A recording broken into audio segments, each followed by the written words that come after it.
ესეთი რაღაცები გეყენებთ, თქვენ უნდა ფარანი დაუყენოთ ან ლაზერი. ან თქვენ რა ვიცი რა, მე მოწინააღმდეგე ვარ საერთოდ იარაღზე რაღაცების დაშენების რა. თუ საველე მდგომარეობაში ხართ.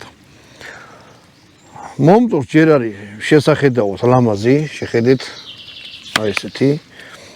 ალბათ ვისაც იარაღებს ყველას მოგეწონებათ. მერე კარგი ის არის რომ მართვის ორგანოები აქვს ორივე მხრიდან, ანუ ცელზე აყვანდა, ცეცხლზე გადაყვანა, ჭიდის ამოღება აქედანაც შეიძლება. აი აქ ორიგინალური ბერკეტი უყენია, ანუ იქით არ ვაწვევით, აი ამას დააკვირდით რა, ისა. ამას დავაწვევი, აი ხელით ამომყავს ზემოთ და აი ამას თუ დავაწვევი, მაინც ზემოთ ამოყავს. ანუ ეკაი რაღაცაა რა. ეს ბერკეტი ალბათ ყველა მიცით, იარაღი რომ სრულად რჩება გადატენ მდგომარეობაში, მჭიც უკეთებთ, ამას დააწვევით და ისევ წაიღებს ლულის არხში. რა მომწონს იარაღში? უკან აი ესეთი რაღაცა აქვს.